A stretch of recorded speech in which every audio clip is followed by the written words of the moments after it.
kasih Delita sudah mendoakan kita semua. Amin. Pujilah Tuhan untuk kebaikannya. Dan saat ini kita datang pada pelajaran yang pasal yang ke-13. Pasal 13 ini menceritakan mengenai kelahiran Simson. Kelahiran Simson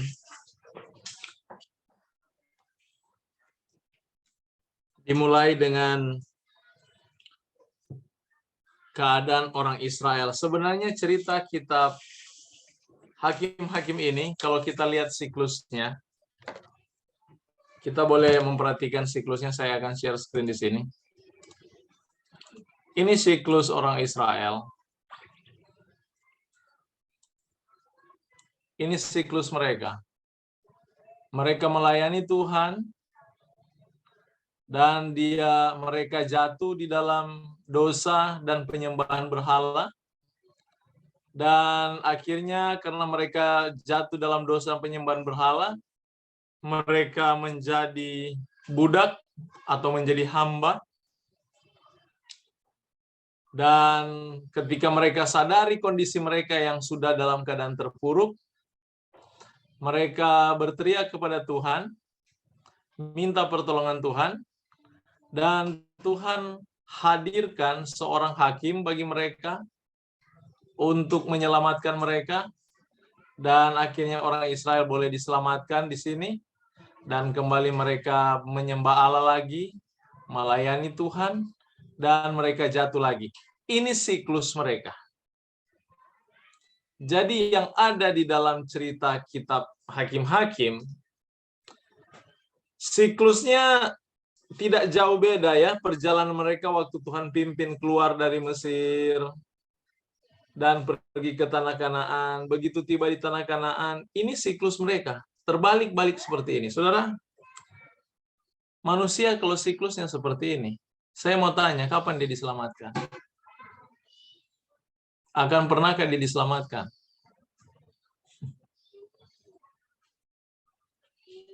Jatuh, dan mereka sadari keadaan terburuk mereka, dan mereka berteriak minta ampun sama Tuhan, dan Tuhan tolong mereka, dan akhirnya mereka dapat dilepaskan,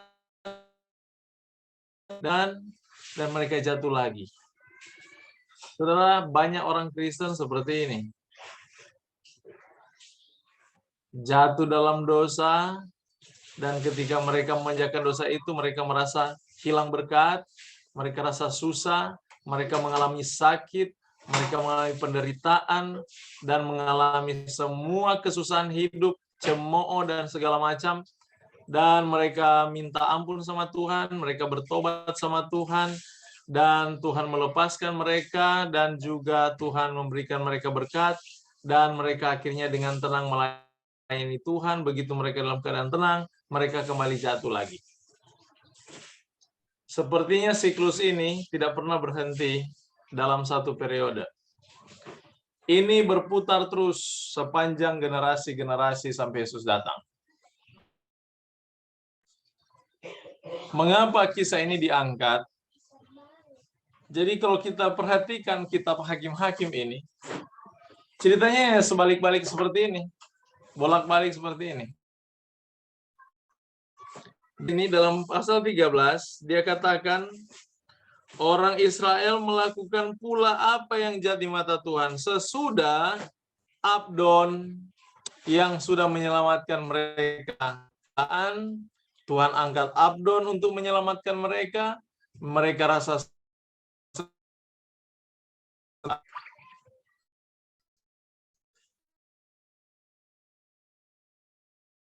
Tuhan.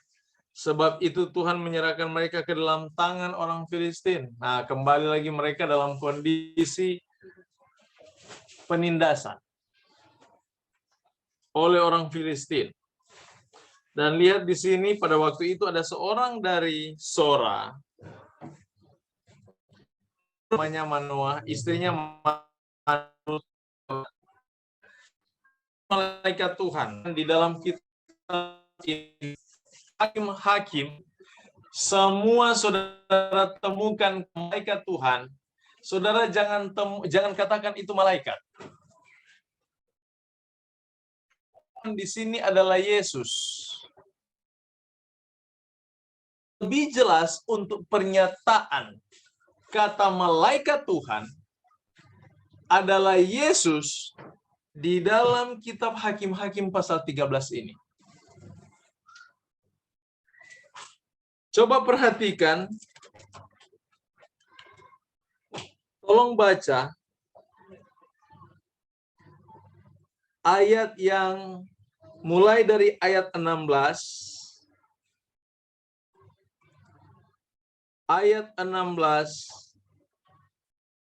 sampai ayat 22. Dari Hakim-Hakim pasal 13 ayat 16 sampai 22. Ada yang bisa baca? Tolong baca. Saya baca, Pak Pendeta. Nah, silakan, Tante Juanita. Firman Tuhan. Tetapi jawab malaikat Tuhan itu kepada Manoa, sekalipun engkau menahan aku di sini, hidanganmu itu tidak akan kumakan.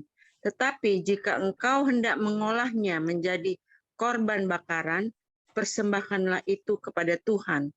Sebab Manoa tidak mengetahui bahwa dia itu malaikat Tuhan. Kemudian berkatalah Manoa kepada malaikat Tuhan itu, siapakah namamu? Sebab apabila terjadi yang kau katakan itu, maka kami hendak memuliakan engkau. Tetapi jawab malaikat Tuhan itu kepadanya, mengapa engkau juga menanyakan namaku? Bukankah nama itu ajaib? Sesudah itu, Manoa mengambil seekor anak kambing dan korban sajian, lalu mempersembahkannya kepada Tuhan di atas batu. Lalu diperbuatnya keajaiban, sementara Manoa dan istrinya memandanginya. Sedang nyala api itu naik ke langit dari mezbah, maka naiklah malaikat Tuhan dalam nyala api mezbah itu. Ketika Manoa dan istrinya melihat hal itu, sujudlah mereka dengan mukanya sampai ke tanah. Sejak itu malaikat Tuhan tidak lagi menampakkan diri kepada Manoa dan istrinya, maka tahulah Manoa bahwa dia itu malaikat Tuhan. Berkatalah Manoa kepada istrinya, kita pasti mati sebab kita telah melihat Allah. Demikian firman Tuhan. Amin. Di pasal 13 ini, terima kasih Tante Juanita, sangat jelas menerangkan bahwa malaikat Tuhan ini adalah Tuhan sendiri. Iya. Iya kan? Perhatikan cara penulisannya. Di ayat 16, dia katakan, sebab Manoa tidak mengetahui bahwa dia itu, kata dia, huruf besar digunakan. Dia itu malaikat Tuhan. Ini bahasa yang tidak dapat dipisahkan. Malak Yahweh dalam bahasa Ibraninya. Dan perhatikan, waktu Manoa tanya namanya, dia tidak memberitahu namanya. Dan dia katakan apa? Bukankah nama itu ajaib? Tidak ada malaikat bilang namanya itu ajaib selain Tuhan sendiri. Di dalam bahasa sesungguhnya, ungkapannya bukan nama itu ajaib, tetapi mulia, hebat, indah, dan tidak ada bahasa yang lebih jelas untuk menyatakan kata ajaib ini. Jadi sehingga diterjemahkan di dalam bahasa Indonesia disebut dengan bukankah nama itu ajaib. Padahal itu adalah nama di atas segala nama. Dan atas nama itu Paulus di dalam inspirasi Roh Kudus dia katakan nama itu menaklukkan segala yang ada di kolong langit. Nama siapa itu? Yesus. Jadi kata nama ajaib itu bukan hanya satu nama untuk malaikat. Penyataan nama ajaib itu hanya untuk Tuhan. Dan yang kedua, dia katakan di ayat 21, sejak itu malaikat Tuhan tidak menampakkannya lagi pada Manoah. Dan di sini dia katakan bahwa dia itu malaikat Tuhan. Perhatikan kata dia pun dia ganti dengan huruf besar. Dan berkatalah Manoah pada istrinya, kita pasti mati sebab kita telah melihat Allah. Mereka akhirnya tahu itu Allah. Jadi bukan oknum yang lain yang turun ini. Yesus.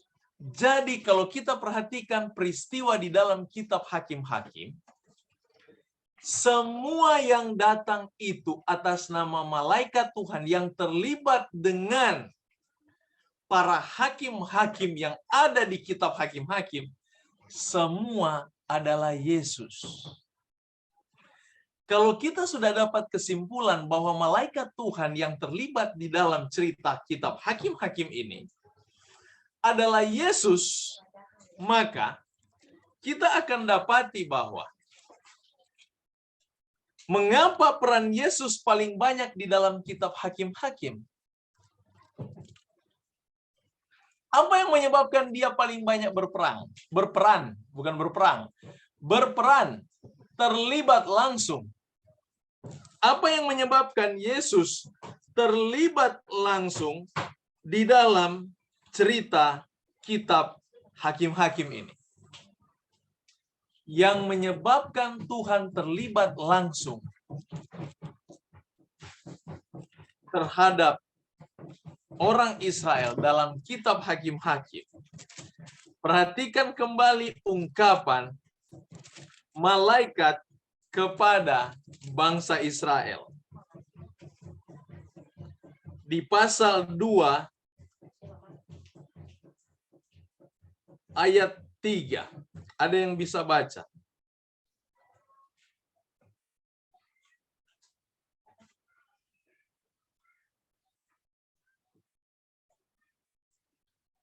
Hakim-Hakim 2 ayat 3. Saya baca, Pendeta. Ya, silakan. Hakim-Hakim 2 ayat 3. Lagi aku telah berfirman, aku tidak akan menghalau orang-orang itu dari depanmu, tetapi mereka akan menjadi musuhmu dan segala Allah mereka akan menjadi jerat bagimu. Perhatikan. Alasan mengapa Tuhan banyak terlibat dalam kitab Hakim-Hakim ini.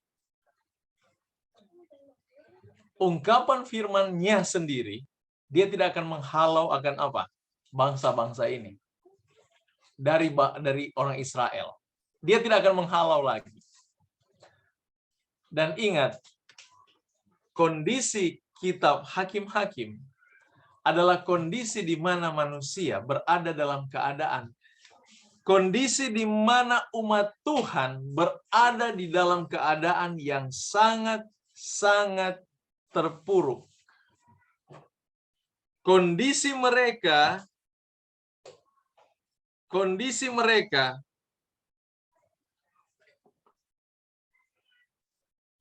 sangat buruk. Saya ingin saudara baca juga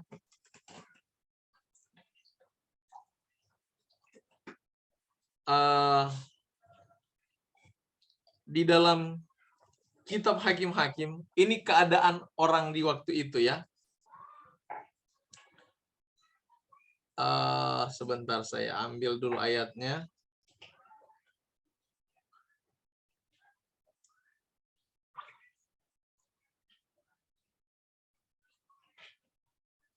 Coba buka Hakim-Hakim pasal 21 ayat 25.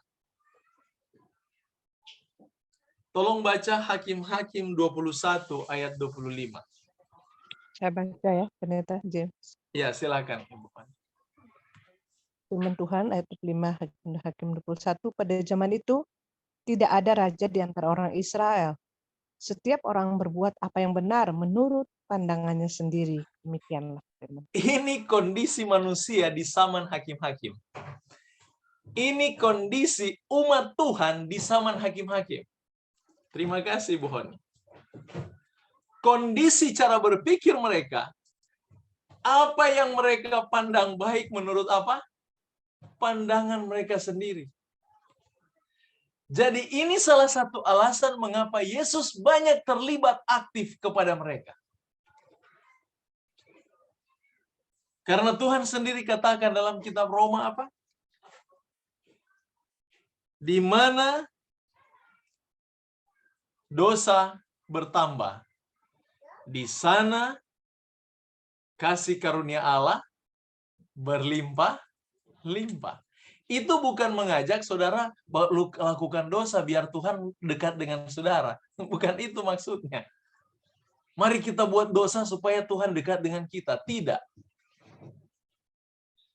Ingat, di dalam peristiwa perjalanan bangsa Israel keluar dari Mesir, waktu Israel kena hukuman, Allah turut terhukum.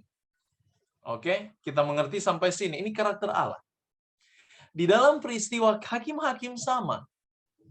Ketika orang Israel tidak mendengar firman Tuhan, dan mereka tidak menghalau bangsa Kanaan ini dari hadapan mereka, malah mereka mengikat perjanjian dengan bangsa ini, akhirnya Allah sendiri bersumpah, aku tidak akan menghalau mereka lagi bagimu. Karena engkau yang memilih melakukannya, ya kan? Jadi, Tuhan sudah tahu apa yang akan terjadi dengan bangsa ini. Namun oleh karena belas kasih-Nya yang besar, Dia tidak membiarkan mereka dalam keadaan terpuruk sekalipun. Ingat siklus ini? Ini siklus bangsa Israel terhadap Tuhan. Makanya kitab ini dicatat supaya ini menjadi pelajaran bagi kita bahwa setiap perbuatan jahat yang kita ulang-ulangi terus itu kita sementara membawa Yesus di dalam penderitaan kita setiap saat.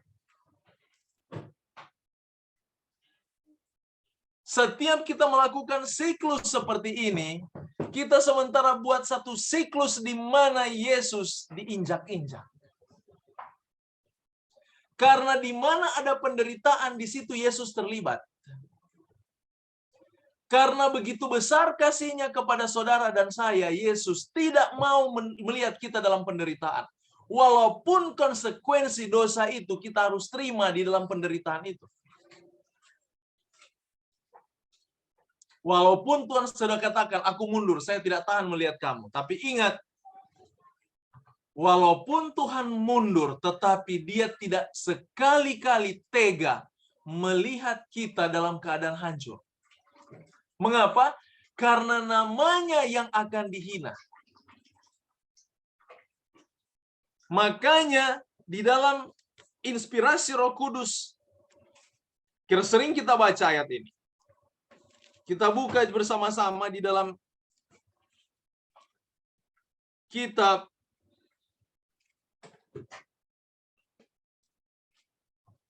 Timotius. Coba buka dengan saya dulu kitab Timotius, 2 Timotius pasal 2 ayat 13. Ada yang bisa baca? 2 Timotius 2 ayat 13. Saya baca ya pendeta. Silakan. 2 Timotius 2 ayat 13. Jika kita tidak setia, Dia tetap setia, karena Dia tidak dapat menyangkal dirinya. Amin. Ini masalahnya Tuhan. Dia tidak dapat menyangkal dirinya sendiri. Karena itu karakternya. Makanya kalau Dia lihat kita sakit, Dia lihat kita menderita, Dia tidak tega. Dia harus terlibat.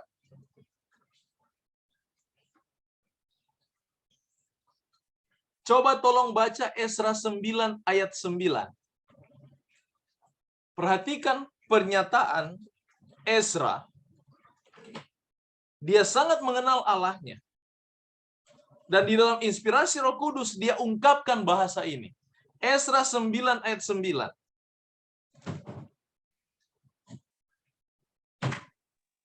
Saya baca lagi pendeta ya. Esra 9 ayat 9. Karena sungguh pun kami menjadi budak, tetapi di dalam perbudakan itu kami tidak ditinggalkan Allah kami.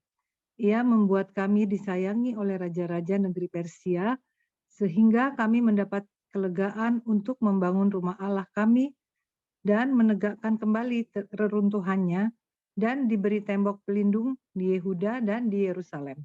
Amin. Terima kasih, Tante. Lihat ini. Esra sendiri katakan, walaupun kami berada dalam penderitaan, dalam keadaan budak, tapi sekali-kali Allah tidak pernah meninggalkan kami. Saudara lihat, perbudakan yang bangsa Israel alami oleh karena dosa mereka. Mereka terhukum oleh karena dosa pelanggaran mereka. Tapi Nabi sendiri katakan, di dalam keadaan kami pun seperti itu, Allah tidak meninggalkan. Jangan pernah kita berpikir ketika kita berdosa, dan Allah sudah meninggalkan kita. Allah menunggu pertobatan kita. Sementara dia tunggu pertobatan kita, dia turut teraniaya oleh karena dosa kita. Jangan berpikir Allah tidak terhukum oleh karena kehidupan kita yang salah. Sementara dia menanti kita bertobat, dia menunggu pertobatan kita, dia menanti akan pulangnya kita, kembalinya kita kepadanya, menanti akan kita kembali menuruti dia. Sementara dia menunggu, sementara dia menanti, selama kita belum bertobat dan kita berada dalam siksaan dosa, Allah turut tersiksa. Itulah mengapa di dalam kitab Hakim-Hakim ini, Yesus paling banyak terlibat. Karena kenapa? Sudah menjadi gambaran dalam hidupnya bahwa dia menjadi penanggung dosa.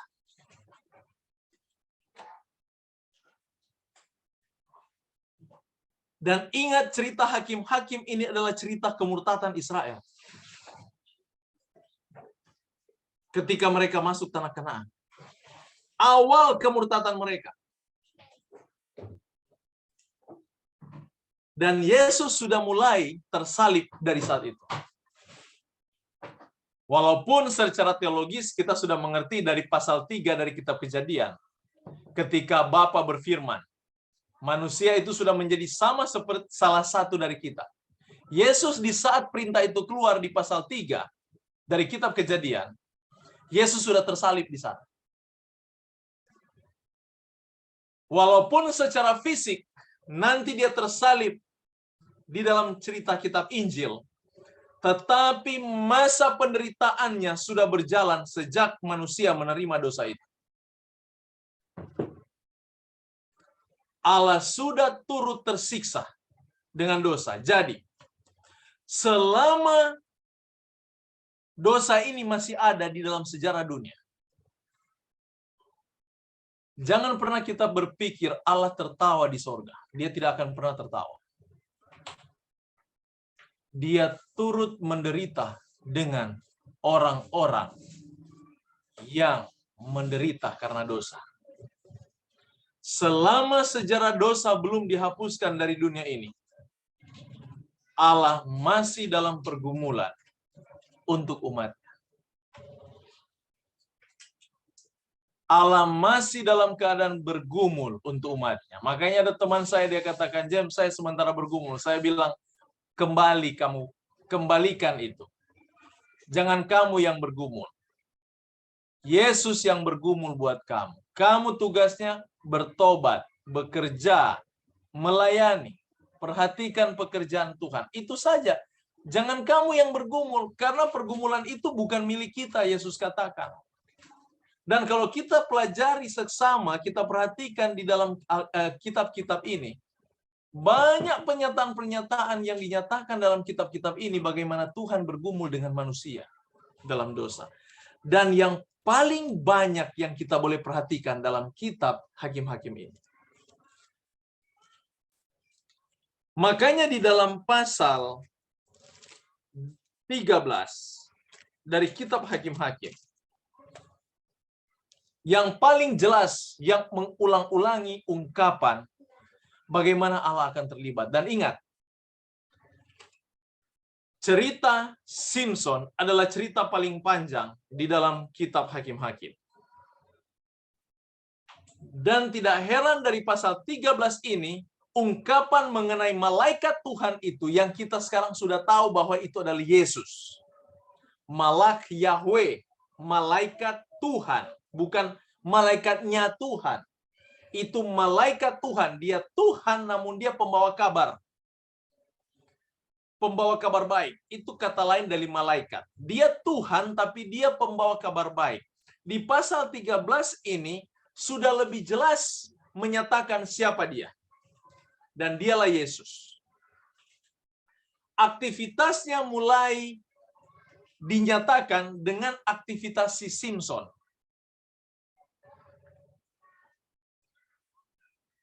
Makanya jangan heran saudara, kalau kita perhatikan kayaknya Simson dalam cerita ini nggak masuk surga. Kalau saudara baca dalam kitab Ibrani pasal 11, tolong buka dengan saya Ibrani pasal 11.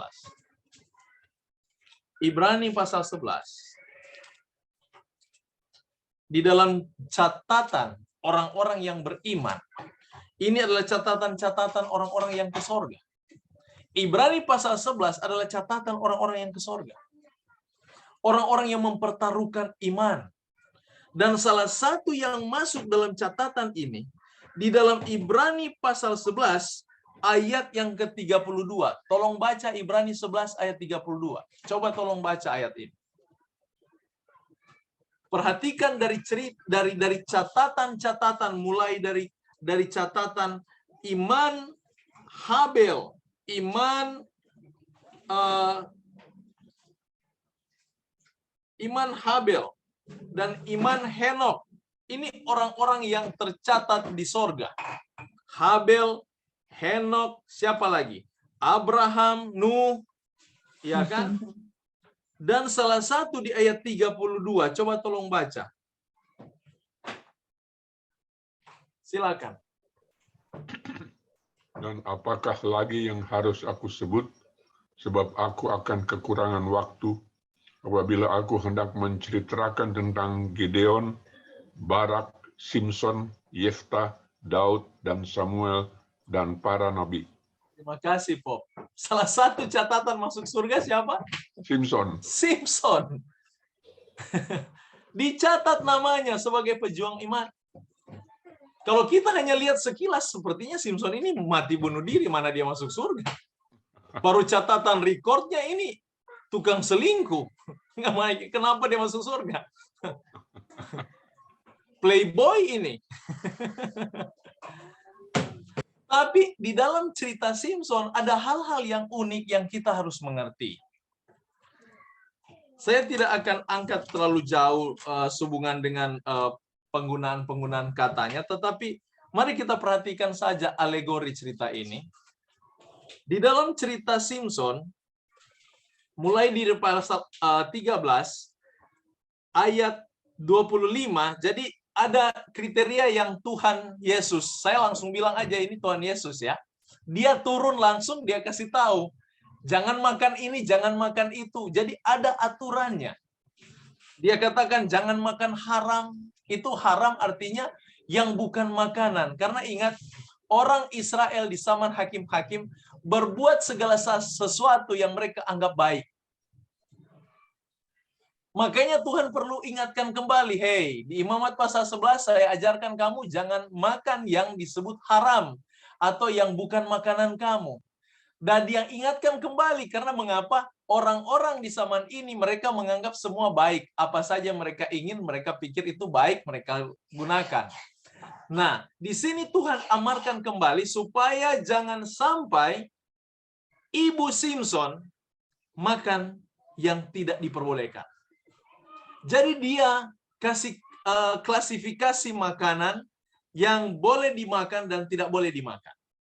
Mengapa? Karena anak yang akan dilahirkan menurut catatan ini adalah seorang nazir Allah. Saudara tahu arti nazir? Atau nazar. Kalau nazar itu kita yang bersumpah, kita yang mengambil janji untuk apa yang kita lakukan kepada Tuhan. Kalau nazir adalah orang yang diasingkan Tuhan untuk Tuhan. Jadi dia itu adalah nazir, artinya orang yang dikhususkan. Sama dengan kalau kita bernazar. Waktu kita bernazar, kita mengkhususkan sesuatu untuk Tuhan. Itu nazir atau nazar. Kalau nazar kita yang melakukan, nazir sebaliknya. Makanya dalam Alkitab dia katakan dia itu seorang nazir Allah. Artinya Allah yang langsung menunjuk, Allah yang akan pakai dia. Dia itu milik Tuhan. Karena dia milik Tuhan, makanya Tuhan jaga makanannya. Jaga hidupnya. Saudara, saya mau tanya, siapa di antara kita yang dapat menyebutkan kita adalah milik Allah? Ada? Apa kita semua milik Allah? Kalau kita ingin menjadi milik Allah, kita menjadi nazir Allah. Perhatikan dalam cerita ini. Sedangkan makanan pun kita harus waspada. Banyak orang bilang, oh saya nazir Allah, tetapi semua dilahap. Itu bukan nazir, bukan milik Allah itu namanya. Milik Allah dia akan tahu mana yang harus dia pakai, mana yang pakaiannya adalah pakaian untuk kemuliaan Allah. Makanannya adalah makanan untuk kemuliaan Allah. Hidupnya adalah hidup untuk kemuliaan Allah. Itu baru disebut sebagai milik Allah. Banyak orang enteng sekali bilang, oh pendeta saya milik Tuhan. Ada seorang anggota jemaat, dia pernah katakan, oh pendeta, saya hanya dengar dari teman juga, oh pendeta, saya ini biji mata Allah. Oh hebat sekali ini. Enak dengarnya ya. Dan enak sekali kita bersaksi seperti itu. Tapi pertanyaan berikut, apakah kamu menuruti apa yang Tuhan katakan?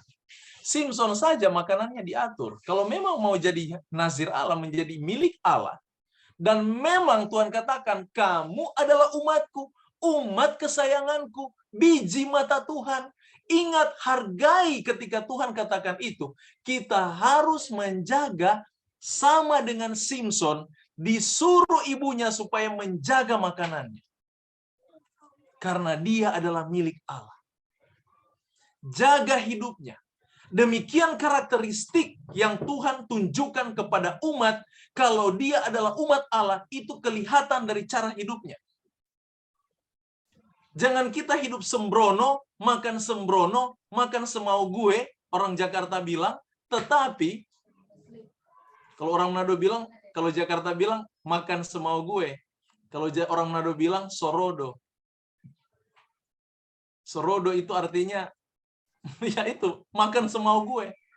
Apa yang saya mau, saya makan. Golojo. Tuhan, apa namanya?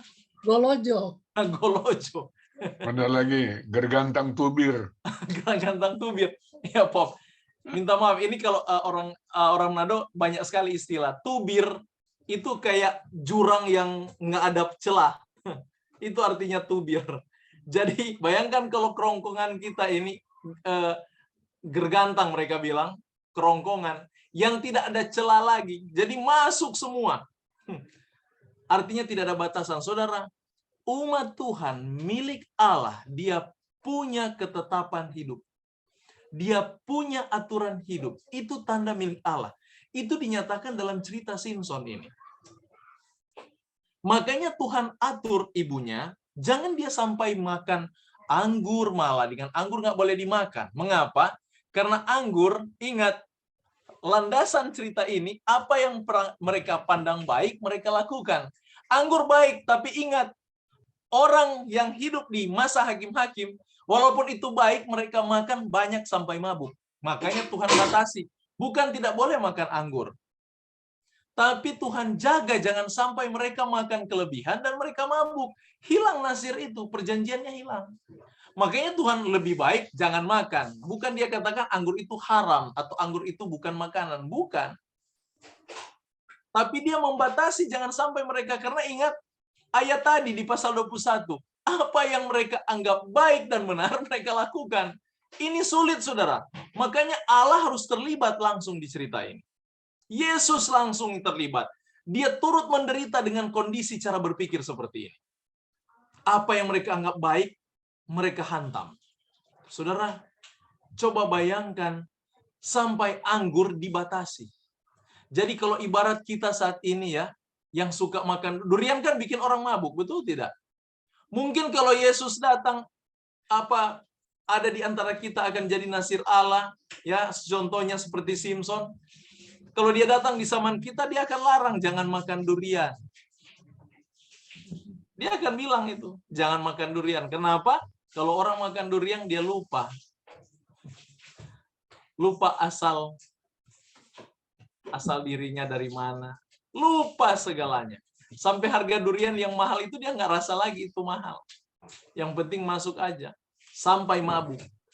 Makanya dengan kata lain, Tuhan membatasi perbuatan. Jadi bukan menceritakan mengenai anggur itu satu hal yang haram, tidak. Tetapi Tuhan menjaga jangan sampai mereka kelebihan dan mabuk. Jadi ini adalah aturan-aturan yang membatasi tindakan-tindakan yang akan kelebihan, yang lebih. Makanya ini adalah cara Tuhan untuk menolong mereka di dalam apa yang kita sebut dengan pertarakan. Saudara umat Tuhan yang saya kasihi, orang yang hidup di akhir zaman menanti kedatangan Tuhan, ada pekabaran pertarakan. Karena itu bagian dari buah roh. Buah roh yang salah satu dikatakan menahan diri. Menahan hawa nafsu. Dalam kata lain itu artinya pertarakan. Dan manusia yang punya hati nurani yang benar, dia akan hidup bertarak. Dia tahu berapa banyak yang akan dia makan. Bagaimana dia akan berpakaian. Dia akan tahu atur waktu. Karena hidup di akhir zaman sama dengan orang yang hidup di zaman kitab hakim-hakim ini. Kita memiliki kondisi manusia yang sama. Itulah mengapa betapa penting aturan-aturan itu kita perhatikan. Betapa penting.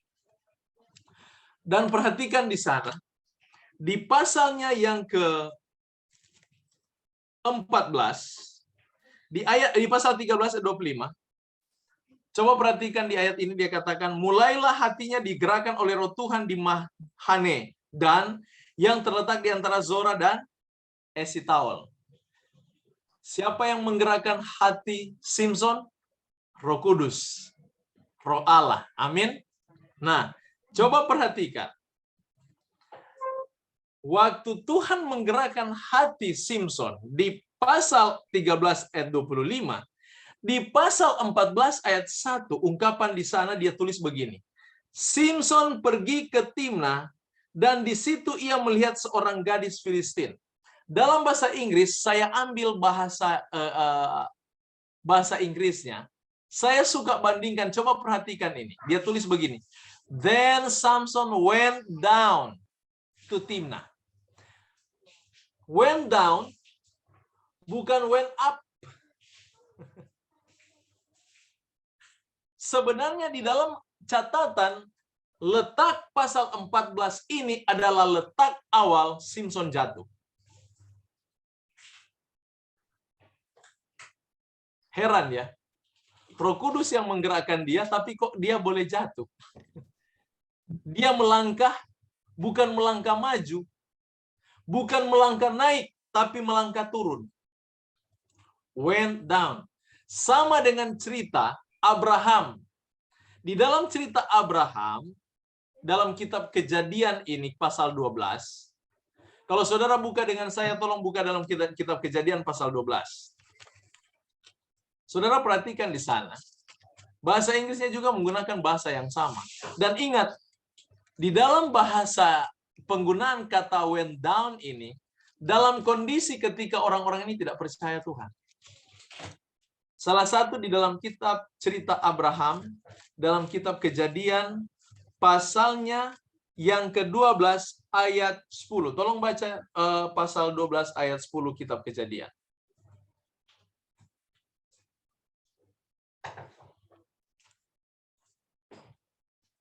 Kejadian pasal 10 ayat 12. Pasal 12 ayat 10 maksud saya.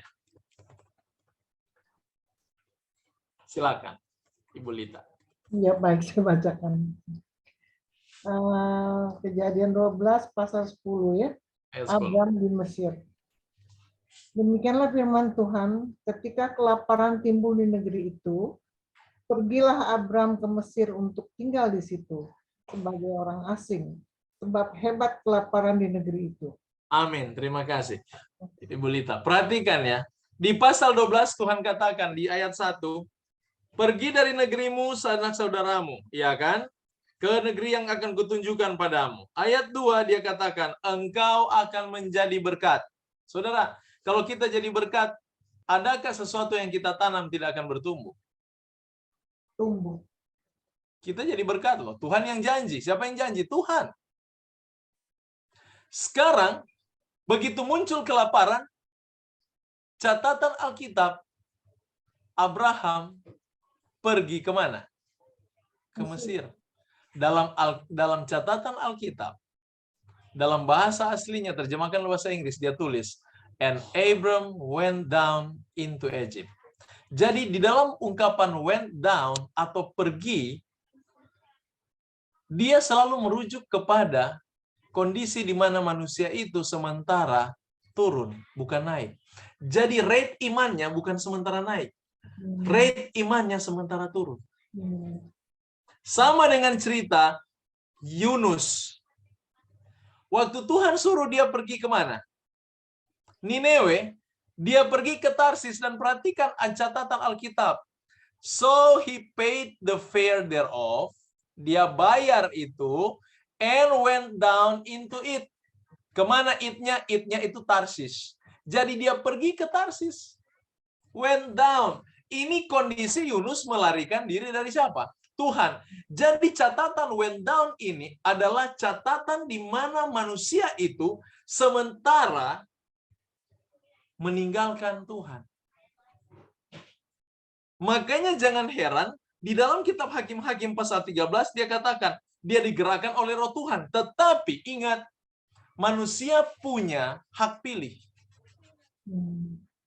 Sekalipun Roh Kudus menggerakkan dia. Salah satu contoh, di dalam kitab Kisah Para Rasul. Mari buka dengan saya dalam kitab Para Rasul. Kisah Para Rasul. Kitab Kisah Para Rasul, saudara baca dalam Kisah Para Rasul pasal 2. Apa judulnya? Pentakosta. Pasal 2 sampai di pasal yang keempat. Coba perhatikan, dari pasal 2 sampai pasal 4, itu menceritakan bagaimana aktivitas Roh Kudus terhadap orang-orang ini. Jemaat mula-mula, betul tidak? Banyak yang dibaptiskan, jemaat bertumbuh dengan pesat. Dalam satu hari mereka bisa baptis 3.000 orang. Dan jemaat hidup saling mengasihi satu dengan yang lain. Memberi, dan apa yang ada pada mereka, mereka berikan kepada orang lain menjadi hak yang sama. Hebat sekali ini. Ini di bawah pengaruh Roh Kudus. Tetapi begitu giat pekerjaan Roh Kudus di dalam cerita pasal 2 sampai pasal 4 dalam kitab Kisah Para Rasul. Ada satu peristiwa di pasal 5, peristiwa Ananias dan Safira. Di dalam kesetiaan ada satu cerita. Di dalam kegiatan Roh Kudus sekalipun ada satu kisah manusia yang jatuh. Demikian contoh dalam kitab Hakim-Hakim sehubungan dengan cerita Simson. Walaupun Roh Kudus menguasai dia di atas, tetapi di pasal 14 adalah kisah di mana dia mengambil keputusannya sendiri. Makanya catatan Alkitab begitu jelas, dia katakan, and he went down. Samson went down to Timnah. Dia mulai mengambil sikap dari apa yang dia mau.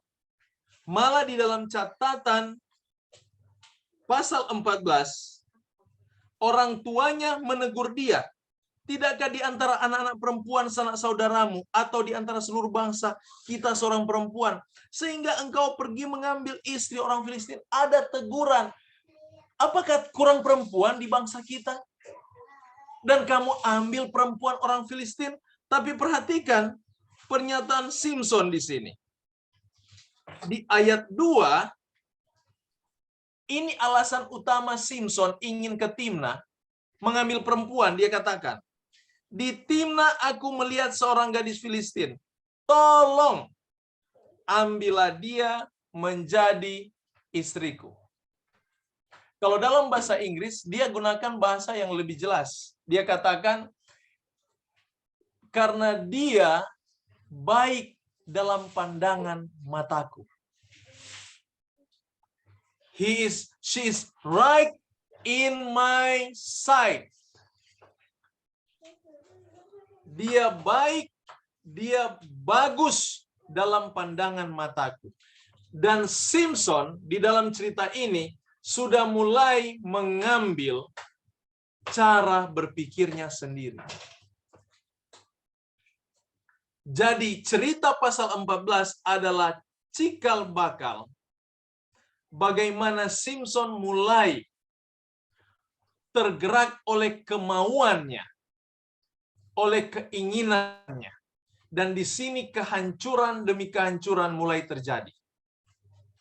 Tapi unik dalam kisah ini kalau saudara baca, di dalam ayat yang keempat, coba tolong baca ayat 4 dari pasal 14. Apa dia bilang di sana? Baik, saya bacakan. Demikianlah firman Tuhan. Tetapi ayahnya dan ibunya tidak tahu bahwa hal itu daripada Tuhan asalnya. Sebab memang Simson harus mencari gara-gara terhadap orang Palestina. Karena pada masa itu orang Palestina menguasai orang Israel. Terus? Unik ya cerita ini. Kalau kita tidak, ini Simson jatuh seperti ini kok dia bilang di sini itu dari Tuhan.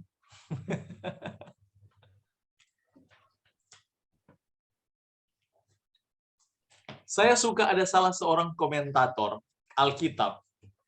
Dan saya ambil kutipannya dari internet juga. Ini site-nya. Perhatikan. Lihatlah bagaimana Tuhan dapat mengambil bahkan penilaian kita yang buruk dan pilihan berdosa kita dan mewujudkan tujuan kedaulatannya.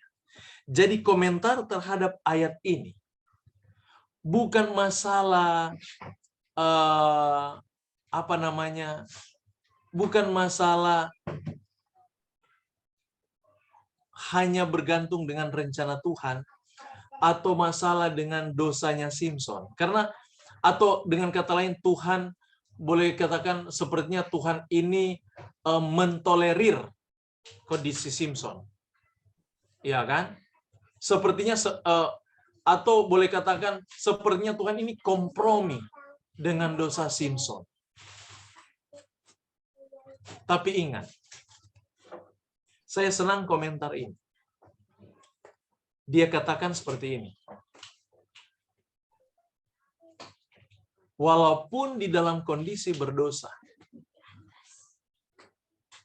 kondisi ini dapat digunakan Tuhan untuk mencapai tujuan kedaulatannya. Tuhan bukan, karena ingat, Tuhan tidak dapat memaksakan kehendak orang. Kalau orang itu suka masuk neraka, Tuhan tidak akan paksa dia masuk surga. Tidak akan pernah itu terjadi.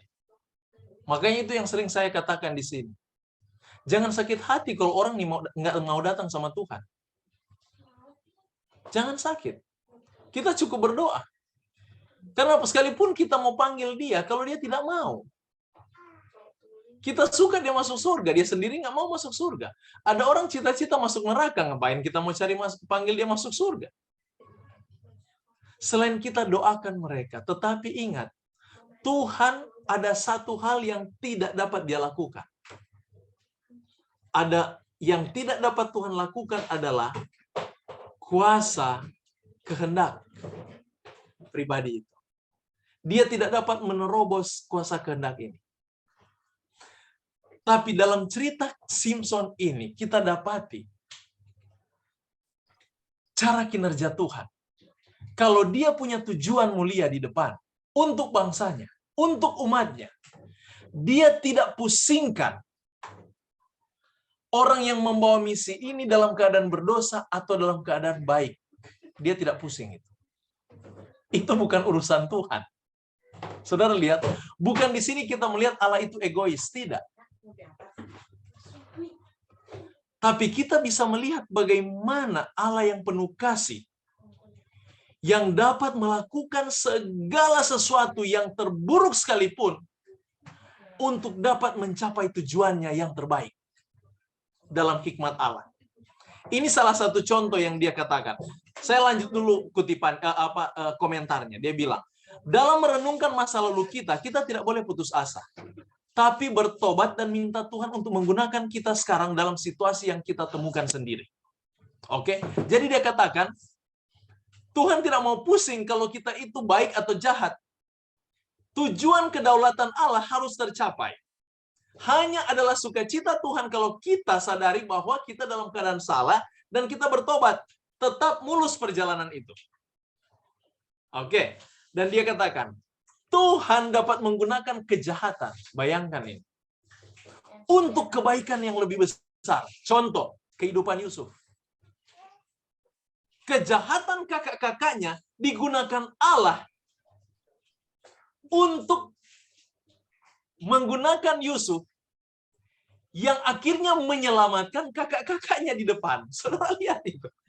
Untuk kebaikan mereka. Amin. Bukan hanya itu. Dia katakan, salib Kristus digunakan Allah untuk keselamatan banyak bangsa. Jadi, karena Yesus dijadikan dosa, ingat Korintus katakan.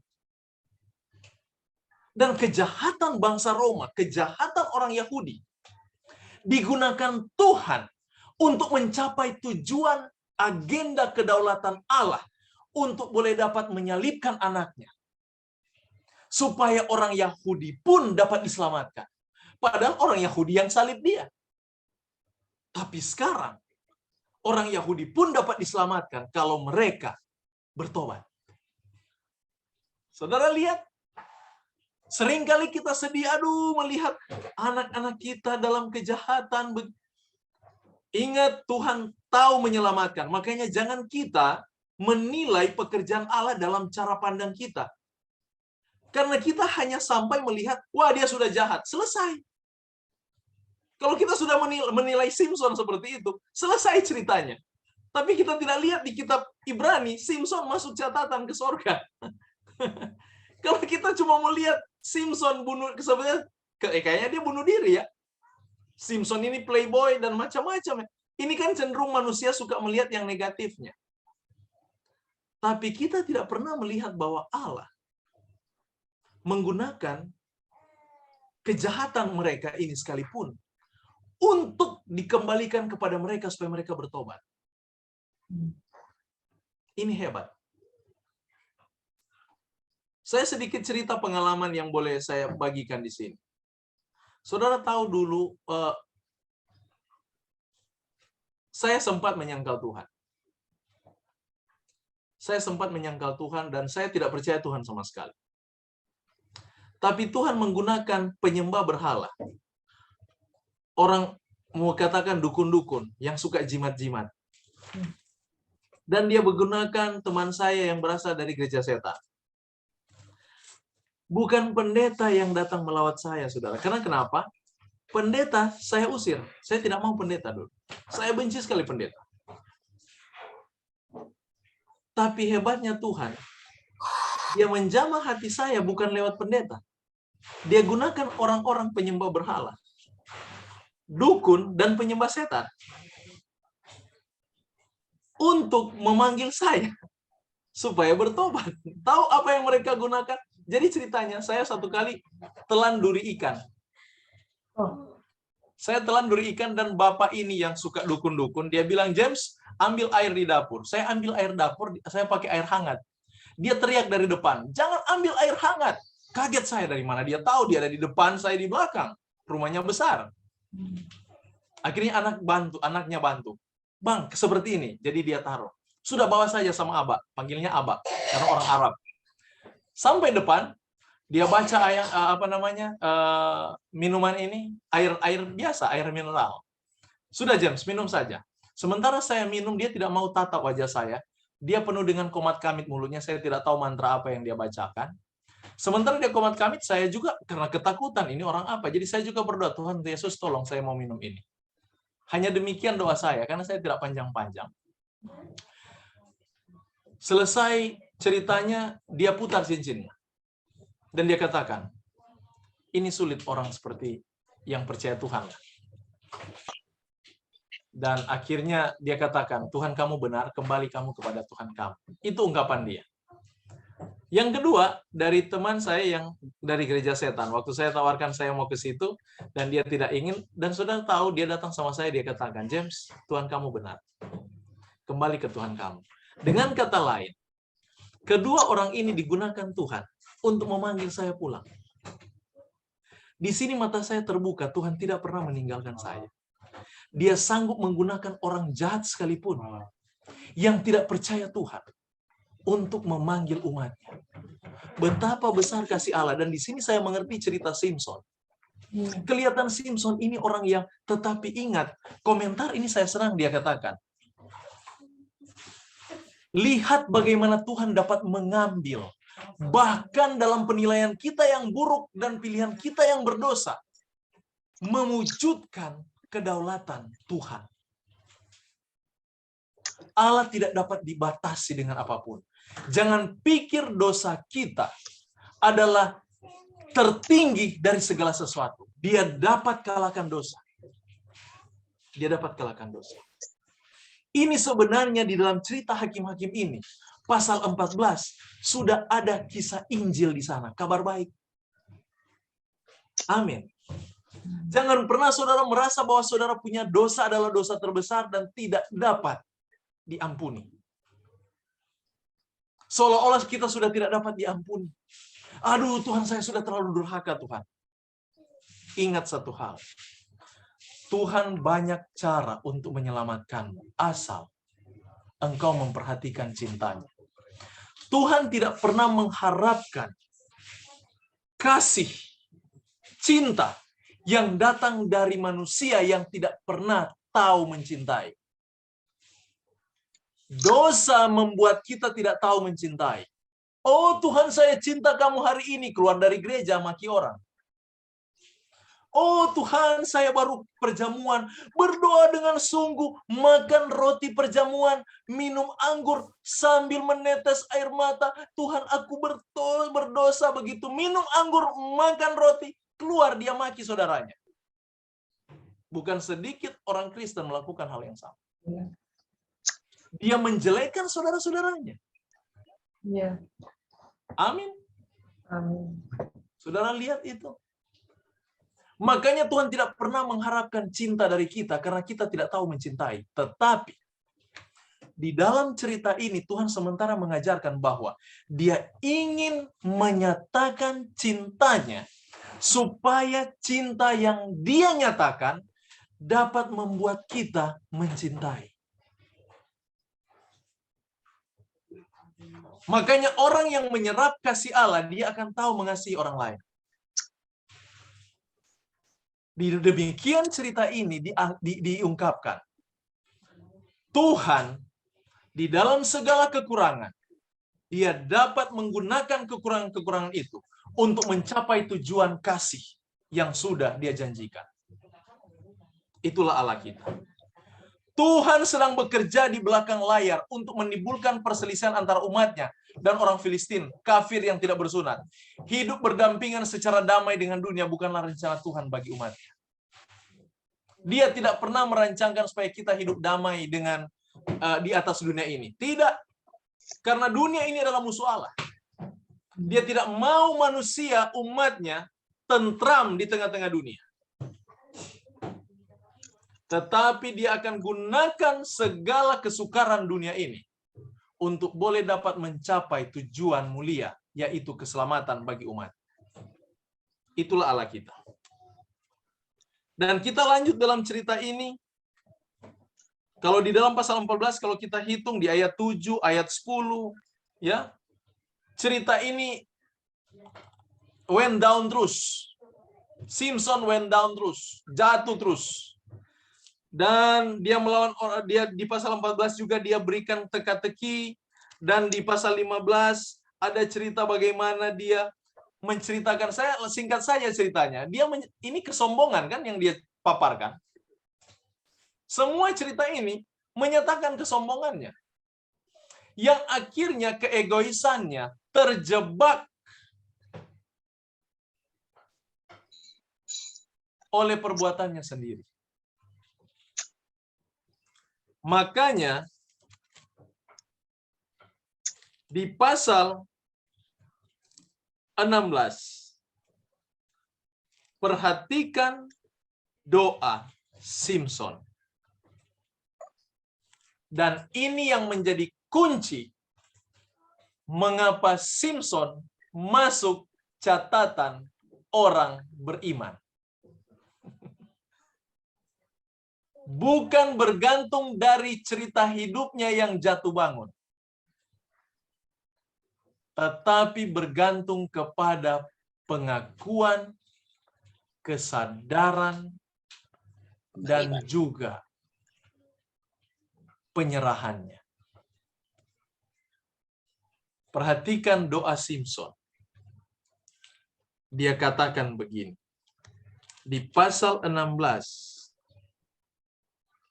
ayat pasal 14 ayat 28. Tolong baca pasal 16 ayat 28.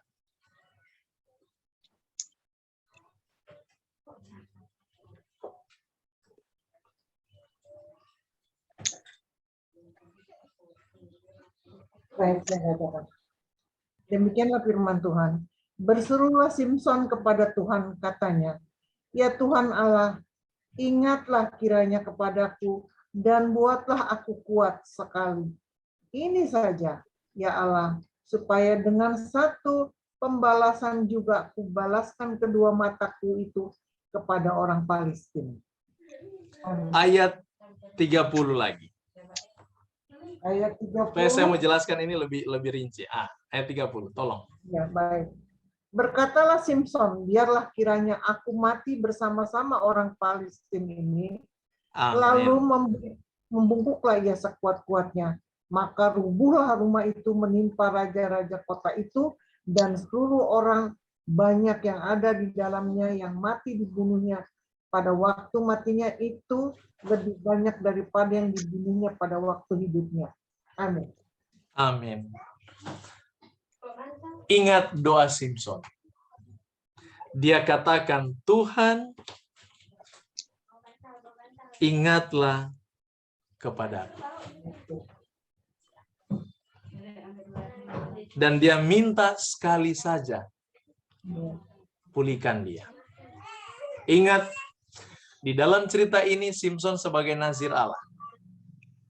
Simpson dilahirkan untuk tujuan Allah. Tujuan Allah bagi Simpson, misi Allah bagi Simpson. Ini misi Allah untuk menyelamatkan orang Israel dari tangan orang Filistin. Tuhan itu orangnya profesional. Mengapa saya bilang profesional? Ibarat masalah laut tidak bawa di darat. Kalau masalah di kantor, dia tidak akan bawa itu di luar kantor. Ini artinya profesional kerja. Kalau kita punya task, punya tanggung jawab sebagai karyawan, dan saya ditunjuk contoh, saya ambil contoh sini mungkin Pop Niko sebagai manajer saya, dan saya ditugaskan sebagai mungkin marketing. Nah, di dalam profesionalisme kerja, saya harus selesaikan tugas marketing yang ditugaskan. Begitu selesai tugas marketing itu, misi selesai. Betul tidak? Kalau saya melakukan kesalahan, bukan berhubungan dengan marketing, secara profesionalisme kerja ini. Contoh, saya makan sembrono. Saya mau tanya, apakah marketing ada hubungan dengan cara makan? Kalau tugas dari manajer, mungkin di sini Pop Niko katakan, James, kamu marketing saya, cari banyak pelanggan. Pop Niko tidak akan pernah berpikir bagaimana cara mendapatkan pelanggan. Yang dia akan lihat, ini profesionalisme kerja kan? Yang dia akan lihat secara objektif, saya dapat pelanggan. Dia tidak akan pusing saya itu makan sembrono, atau naik mobil sembrono, atau pokoknya yang tidak ada hubungan dengan marketing, itu tidak akan dia pusingkan. Itu kalau bicara profesionalisme kerja. Karena objektif dalam berpikir. Saudara perhatikan, itu mengapa saya katakan Allah kita adalah profesional. Dia tidak hubungkan masalah yang lain dengan kinerja. Misi dalam kerja harus selesai. Itu dalam cerita ini. Kalau masalah dosa, dia akan atur di dalam cerita yang lain. Dia punya masalah yang lain. Tetapi konteks di dalam cerita ini, dia menceritakan bukan masalah dosa Simpson. Tetapi bagaimana tugas dan tanggung jawabnya itu diselesaikan. Namun di balik dosa Simpson, walaupun dia menyelesaikan tugasnya dengan cara yang salah, tetapi tugas ini selesai. Tetapi masalah pribadinya dengan Tuhan, perhatikan doa Simpson, perhatikan baik-baik doanya. Dia katakan, Tuhan Allah, ingat kiranya kepadaku, buat aku kuat sekali ini saja. Dan perhatikan di pasal 30 tadi, biarlah kiranya aku mati. Perhatikan kata Simpson di dalam doanya. Dia menerima segala konsekuensi yang dia sudah tahu itu adalah upah dosanya. Upah kesalahannya. Pelanggaran-pelanggarannya. Ingat, pertobatan sejati, dia bukan takut dengan akibat dari dosa. Banyak orang bertobat karena takut akibat dosa. Mereka mengakui kesalahan bukan karena sadari betapa besar dosa itu yang memisahkan mereka dari Tuhan. Tapi mereka sadari dampak dari dosa itu. Dan mereka bertobat karena dampak itu. Tetapi di dalam pengakuan Simpson, dia tidak memusingkan mengenai konsekuensi dari dosa. Dia bukan menyesal terhadap akibat dosa itu. Tapi pengakuannya menyatakan dia menyesal atas dosa itu. Makanya dia pernah tidak takut dengan kematian itu pun. Dia katakan, kalau saya salin dengan paraphrase bahasa yang bisa saya gunakan, dia seperti berdoa seperti ini. Mati saya pun saya terima Tuhan. Yang penting kamu ingat aku. Sekalipun aku mati, saya tidak butuh lagi saya hidup. Yang penting Tuhan engkau bersamaku. Ini doa Simpson. Aku tidak lagi membutuhkan kesembuhan mataku yang sudah buta. Aku tidak lagi membutuhkan akan kebaikan fisik saya. Saya tidak membutuhkan lagi kehormatan.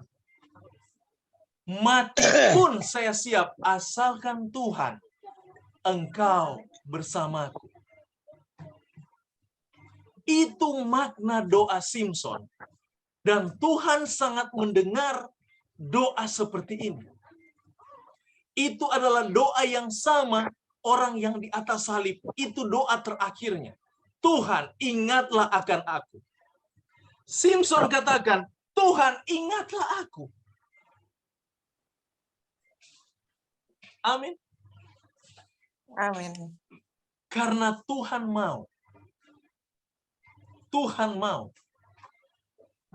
Pengakuan kita, pertobatan kita, berasal dari hati yang menyesal terhadap dosa terhadap perbuatan itu, kita sadari bahwa dosa itu sudah pisahkan kita dari Tuhan.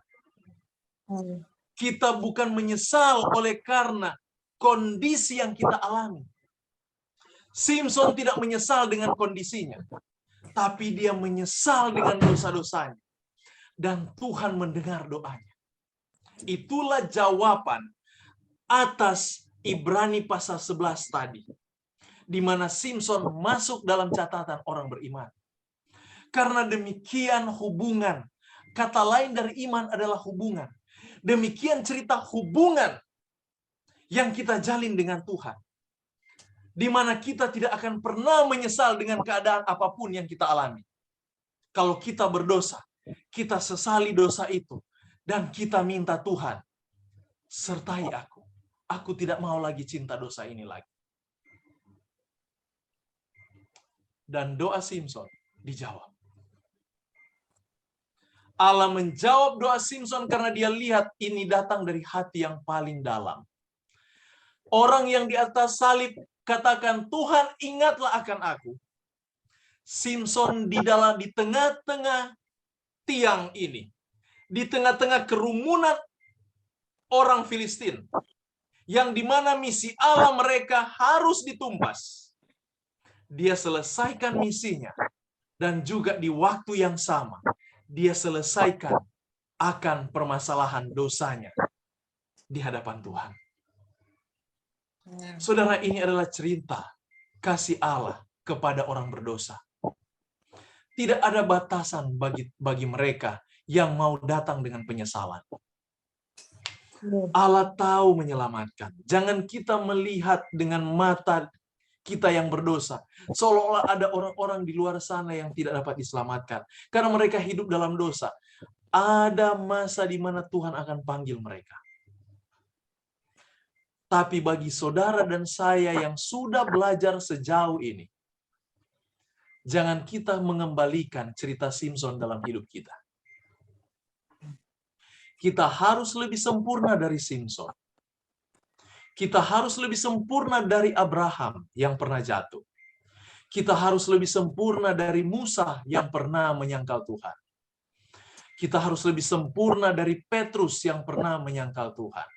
Kita harus lebih sempurna dari Yunus yang pernah menolak Tuhan. Kita harus lebih sempurna dari cerita-cerita ini. Karena semua cerita ini adalah pelajaran bagi kita untuk mempersiapkan hidup kita bagi kedatangan Tuhan. Allah mau kita memiliki kehidupan yang sempurna. Itulah mengapa semua catatan ini dicatat. Bukan kita belajar supaya kita menjadi seperti Salomo dengan kawin 700 istri atau 700 suami. Bukan demikian pengajaran itu diberikan. Tuhan tidak pernah menuliskan hal ini supaya kita mengikuti dosa-dosa mereka. Tuhan tidak pernah mencatat ini supaya kita mengikuti akan kesalahan-kesalahan yang mereka lakukan. Tapi Tuhan mencatat semua ini supaya kita dapat bertumbuh lebih sempurna dari mereka. Kita boleh bertumbuh di dalam firman. Demikian dalam kitab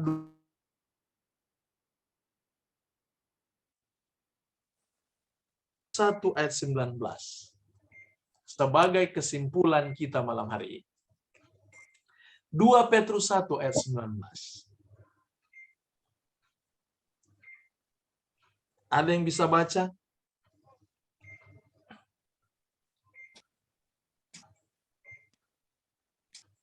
Dua Petrus 1 ayat 19. 2 Petrus 1 ayat 19. Baik, saya bacakan pastor. Demikianlah firman Tuhan, dengan demikian kami makin diteguhkan oleh firman yang telah disampaikan oleh para nabi. Aduh, mana dia? Alangkah baiknya kalau kamu memperhatikannya sama seperti yang memperhatikan pelita yang bercahaya di tempat yang gelap sampai fajar menyingsing dan bintang timur terbit bersinar di dalam hatimu. Amin. Amin.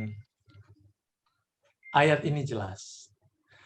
Semua tulisan cerita-cerita para nabi yang kita pelajari sampai saat ini adalah cerita-cerita untuk membuat hati kita saat ini bagaikan bintang yang terbit.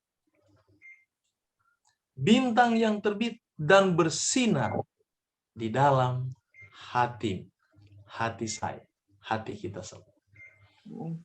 Biarlah pelajaran ini membawa hati kita dalam pengenalan akan Yesus lebih sempurna di dalam Tuhan. Mungkin hari ini dulu yang kita bawakan pada malam hari ini. Ada berapa pasal ya? Saya tidak sempat malam hari ini, saya lihat waktunya sudah lewat. Tapi biarlah pengalaman kita dari pelajaran-pelajaran yang kita boleh petik membawa kita lebih dekat dengan Tuhan dalam karakter, dalam segala hal. Dan nama Tuhan biarlah dimuliakan. Mungkin ada pertanyaan, tambahan atau sanggahan. Saya persilakan dari cerita ini ya. Ada tambahan, pertanyaan, sanggahan, silakan.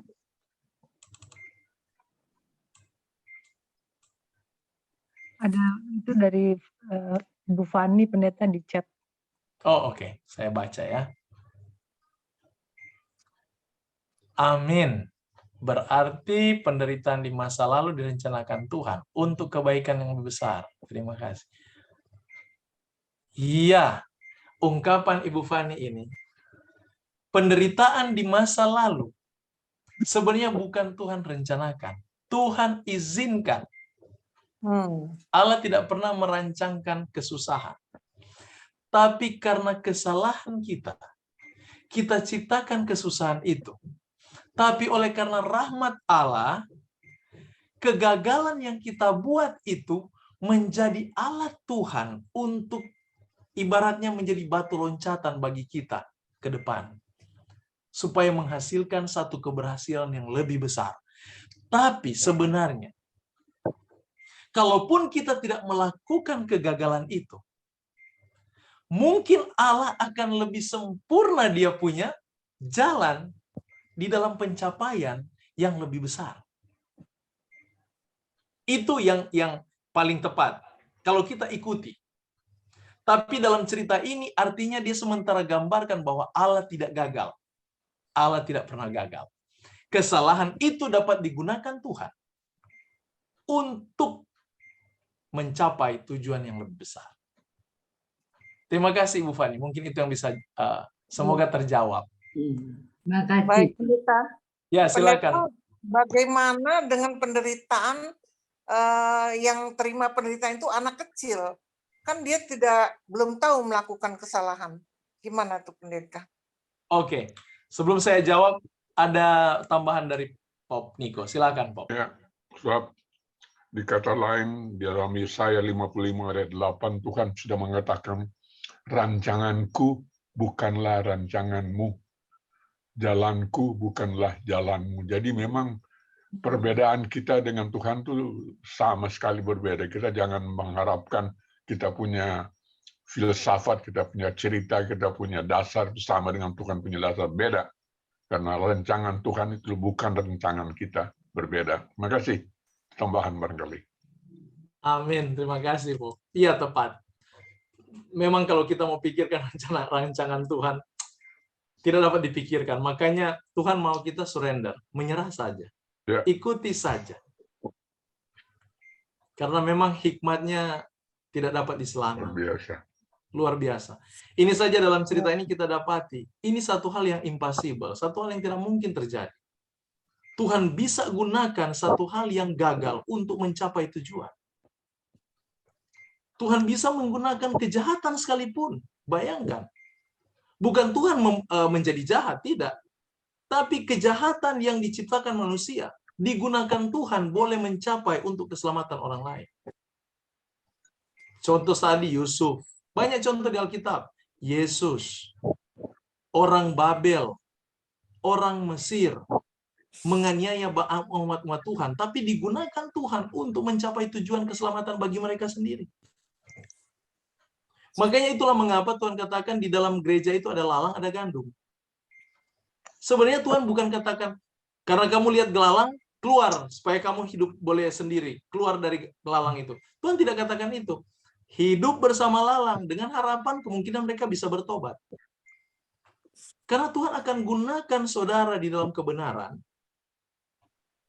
supaya dapat bersama dengan mereka dalam dosa, dan Tuhan gunakan situasi dosa ini untuk memenangkan mereka kembali. Tuhan punya banyak cara yang tidak dapat saya pikirkan. Kita tidak dapat memikirkan rencana Tuhan. Makanya benar Yesus katakan, jangan kita menghakimi. Makanya Petrus di dalam inspirasi Roh Kudus, ini dia catat. Coba buka dengan saya dalam kitab Petrus. Dalam kitab Petrus, dia katakan, malah kita supaya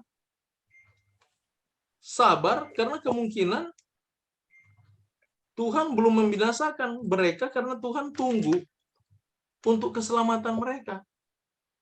Di dalam kitab 2 Petrus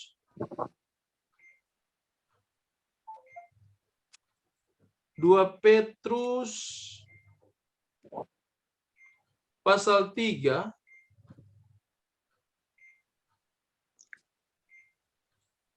2 Petrus pasal 3 mulai ayat 7.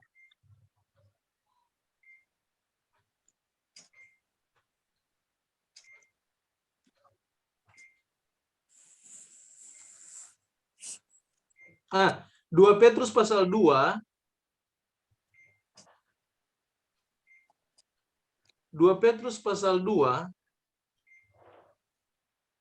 ayat 8 dan 9.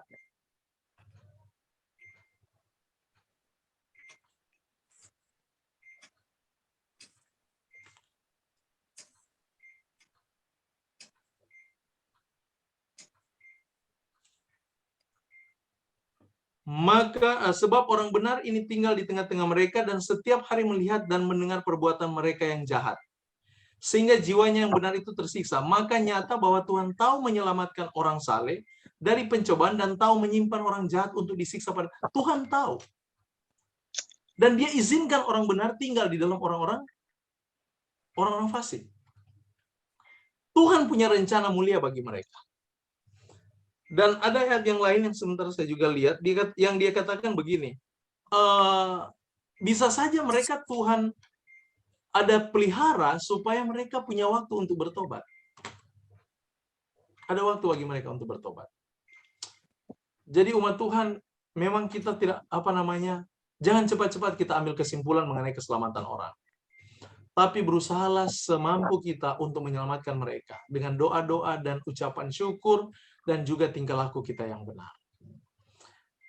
Mungkin itu yang bisa saya tambahkan. Terima kasih Pop Niko sudah tambahkan tadi. Saya cukup terkuatkan. Dan Ibu Lita, bagaimana pertanyaan tadi, bagaimana dampaknya itu kepada anak kecil yang tidak tahu apa-apa?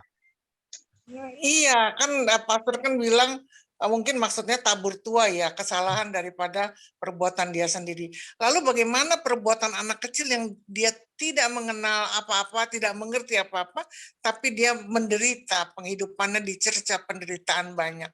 Itu bagaimana tuh Pendeta? Setiap dampak dosa, terima kasih Ibu Lita, ini bagus pertanyaan. Tapi perhatikan, setiap dampak dosa itu, dampak dari dosa, dampak dari perbuatan, dia tidak pandang umur. Dia tidak pandang umur. Besar kecil, tetapi ingat, di dalam cerita ini Tuhan tahu bagaimana dia akan selamatkan mereka. Iya. Jadi kadang kita hanya berbicara dengan hati nurani kita yang mungkin dalam cara berpikir kita dan pengalaman kita di dalam keterbatasan kita. Oh kasihan anak kecil, oh kasihan. Kalau kita begitu, coba perhatikan, apakah Tuhan ada punya kasihan dengan orang yang anak-anak kecil yang mati waktu air bah? Ya. Apakah Tuhan punya rasa kasihan melihat anak-anak kecil yang mati waktu Sodom Gomora? Makanya Tuhan mengatakan anak-anak ini menjadi anak-anaknya. Mana dia kerajaan sorga. Anak ini yang memiliki kerajaan sorga. Kan dia bilang sama anak-anak kecil. Ya. Perumpamaan yang, terima kasih Pop. Perumpamaan yang Yesus ungkapkan itu, dia sementara merujuk karakter anak kecil. Tapi peristiwa anak-anak kecil di Sodom Gomora, peristiwa anak-anak kecil yang ada di Saman Air Bah, dan anak-anak kecil yang pernah dicabik-cabik oleh beruang karena menghina Nabi. Dan ada satu catatan yang ada satu kutipan komentar dari salah satu komentator Alkitab. Dia katakan begini. Tuhan melihat mengapa anak-anak kecil itu, waktu itu komentar sehubungan dengan beruang yang ada cabik-cabik anak-anak ini waktu mereka menghina si Elisa. Dan mereka katakan, naiklah botak. Dia hina botak kan dia kan. Karena dia nasir Allah, makanya dia cukur rambutnya. Dan anak-anak ini menghina Nabi ini. Dan apa yang terjadi? Beruang datang mencabik-cabik anak-anak ini sampai mati. Dan komentar ini dia katakan begini. Tuhan melihat jauh ke depan bahwa genetik anak-anak ini yang sudah diturunkan oleh orang tua mereka, di mana mereka tidak akan lagi ada keinginan untuk bertobat. Penghinaan yang mereka lakukan kepada Nabi Allah, yang sebenarnya adalah penghinaan langsung kepada Tuhan, sementara mencerminkan karakter mereka yang sesungguhnya, bahwa mereka tidak pernah mencintai Tuhan. No. Jadi ada di mana anak-anak ini sementara mengkarakterisasikan satu karakter di mana mereka membenci Allah. Yang karakter ini sudah dibentuk oleh orang tua mereka yang tidak takut Tuhan. No. Makanya Tuhan melihat jauh ke depan. Kalau sudah demikian anak-anak ini dilakukan dan ditunjang oleh orang tua mereka. Saya mau tanya, bisa matang tidak cara kehidupan mereka yang salah ini? Matang itu. Karena contoh yang mereka lihat itu, fondasi yang mereka perhatikan itu yang menopang perilaku mereka. Ini orang tua mereka.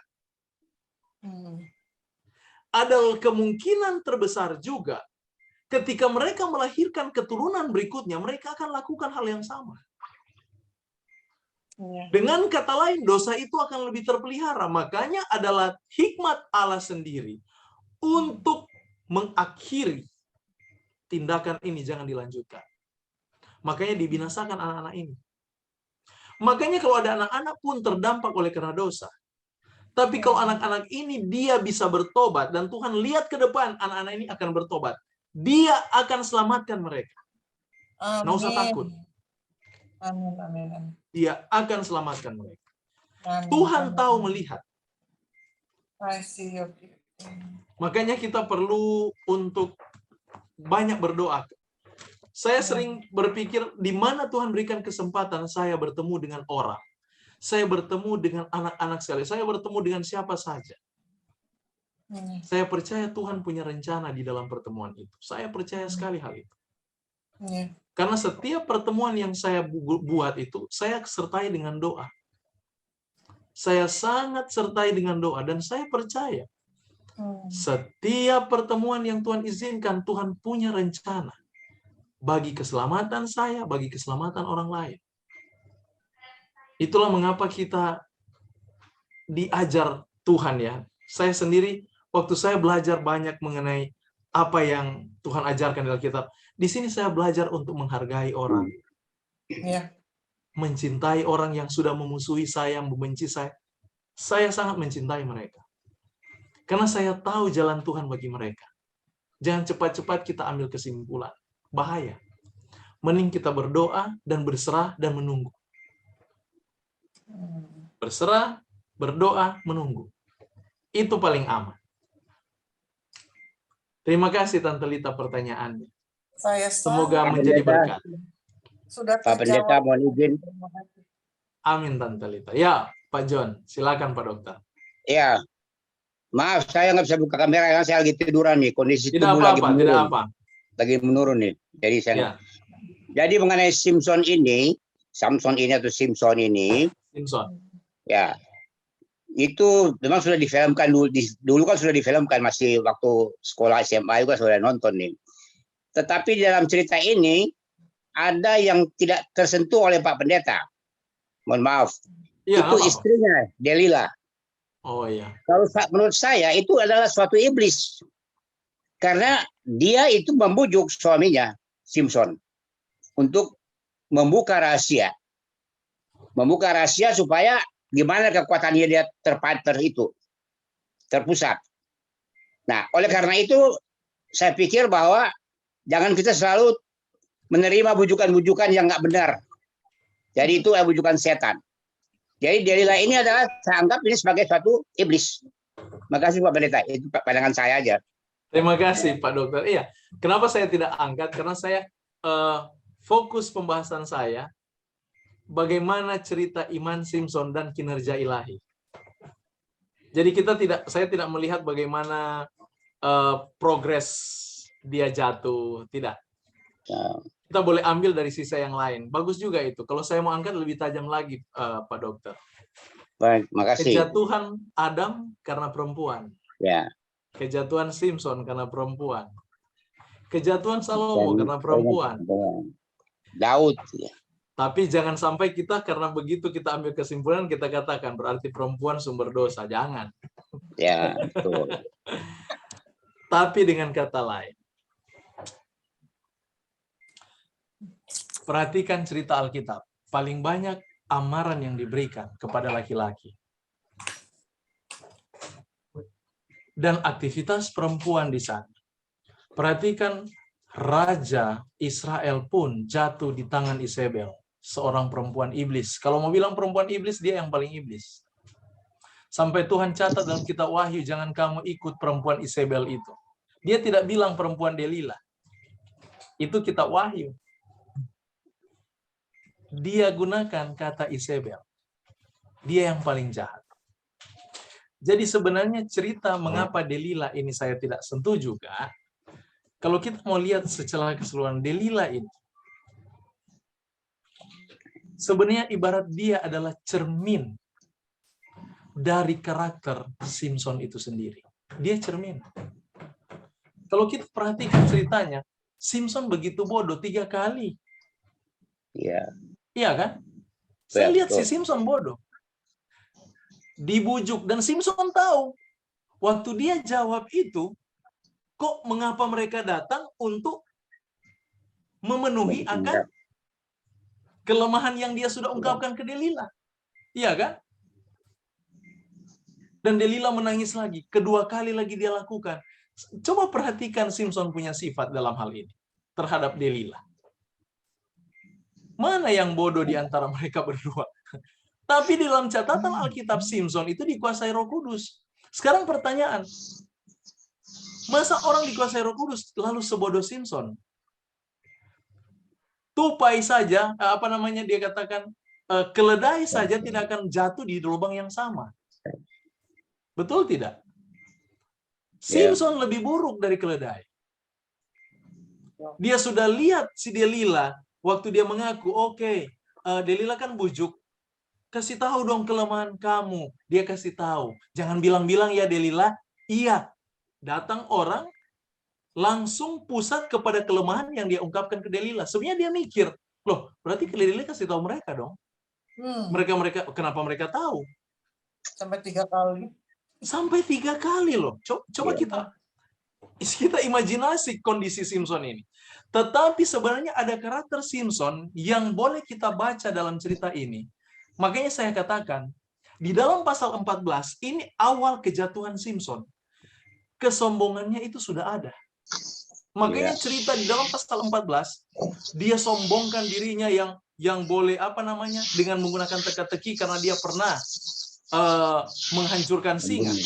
Padahal di dalam kitab Taurat atau Alkitab Musa dilarang orang untuk menyentuh bangkai. Tapi dia berani ambil madu dari bangkai. Walaupun secara teologis ada hal yang besar yang boleh kita bagikan di sana dalam cerita dia ambil madu di bangkai. Tapi Saya tidak akan bahas di sini, kita akan bahas lain waktu saja ya. Kita lihat waktunya. Tidak cukup kalau kita bahas semuanya. Banyak sekali yang kita boleh belajar dari cerita Simpson ini. Tapi dengan kata lain, inilah Simpson. Inti dari cerita ini adalah anugerah Allah yang dapat menyelamatkan. Makanya tadi dia katakan, mengapa Simpson masuk dalam catatan Ibrani pasal 11? Karena doa Simpson yang terakhir, perhatikan doanya. Dengan kata lain, Simpson secara sadar, dia tahu dosanya. Dia tidak melihat dampak dari dosa itu lagi. Banyak orang bertobat melihat dampak dosa. Jadi mereka bertobat berdasarkan dampak. Sama dengan Firaun. Ketika dia lihat ada musibah jatuh di negerinya, dia bilang, oh tolong katakan sama Tuhanmu, saya akan bertobat. Begitu dihentikan tulah, dia lakukan lagi. 10 tulah dicurahkan, dia tidak akan pernah bertobat. Karena kenapa? Dia menyesal, bukan dosanya yang dia sesali, tetapi akibat dosa itu yang disesali. Tapi Simpson di dalam pengakuannya ini, dia bukan menyesal akibat dosa itu. Malah dia terima akibat dosa itu. Dia katakan, Tuhan, saya siap mati. Karena itu konsekuensi yang harus saya ambil. Tapi Tuhan, ingatlah aku. Dia seperti katakan, Tuhan, jangan tinggalkan saya. Aku terima semua resiko yang saya lakukan. Aku menyesal oleh karena dosa itu. Jadi dia bukan menyesal oleh karena dampak dosa. Malah dia menyelesaikan misinya. Berikan aku kekuatan sekali ini saja. Dan misi ini selesai. Saya mati dengan mereka. Tapi Tuhan, ingatlah aku. Ini yang menjadi kesan saya begitu saya baca mengenai Simpson ini. Dan ini menjadi dorongan bagi kehidupan kita orang Kristen. Jangan kita bertobat berdasarkan dampak dari dosa. Tuhan tidak akan pernah terima itu. Tuhan mau kita bertobat karena kita sesali dosa itu. Banyak orang, Tuhan, ampuni dosa saya sudah sakit. Karena dia sakit, dia bertobat. Tuhan tidak akan pernah ampuni seperti itu. Lebih baik kita berdoa, Tuhan, tidak usah sembuh. Biarkan saya mati. Tidak apa-apa, Tuhan. Tapi Tuhan, pastikan dosa saya sudah dihapuskan, saya dapat diselamatkan, Tuhan sudah ampuni saya, dan Tuhan sertai saya sampai saya mati. Itu lebih sempurna di mata Tuhan. Daripada, oh Tuhan, tolong saya sudah mau mati ini, Tuhan, tolong. Beda jauh sekali, Tuhan nggak akan dengar orang begini. Dia lebih takut hilang nyawanya daripada hilang Tuhan. Amin. Jadi itu konsep utama yang saya bawa dalam cerita ini, Pak Dokter. Ya, makasih Pak. Yang saya angkat. Terima kasih untuk tambahannya. Saya senang untuk sedikit menggali mengenai Delila ya. Terima kasih Pak John. Nanti kita lain waktu kita gali khusus Delila. Kita bahas khusus itu, kalau ada waktu lain. Khusus Simpson. Banyak cerita Simpson dan kita bisa lihat dari berbagai segi. Aplikasi-aplikasi yang dapat kita ambil untuk kehidupan kerohanian kita. Sekali lagi Tuhan Yesus memberkati. Semoga terjawab Pak John. Makasih Pak Pendeta. Baik. Ada yang terakhir, saya lihat tadi Ibu Sisilia sempat buka mic. Iya, ini Pendeta berarti doa Simpson yang terakhir itu kayak doa yang penjahat yang di sebelah Tuhan Yesus pas terakhir itu ya. Iya, saya ingat itu, ingat saya. Cuma sesederhana itu mintanya. Sederhana sekali. Masalah ampuni itu nanti urusan Tuhan ya. Amin. Ingat yang saya penting aja, sesali. Amin.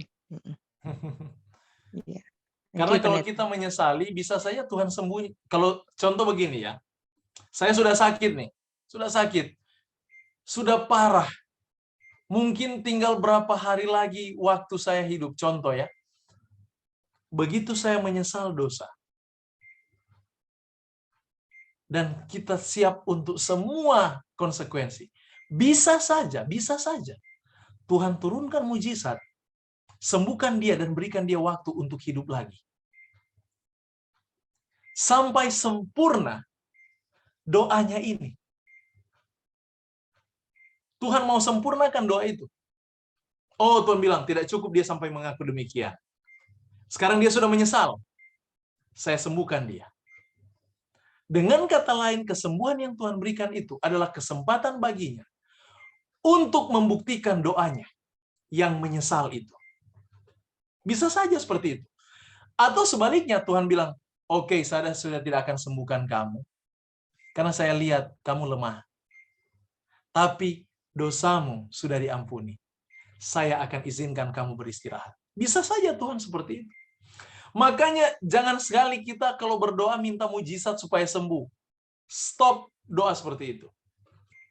Berdoa, Tuhan, sakit atau sehat, biarlah Tuhan bersamaku.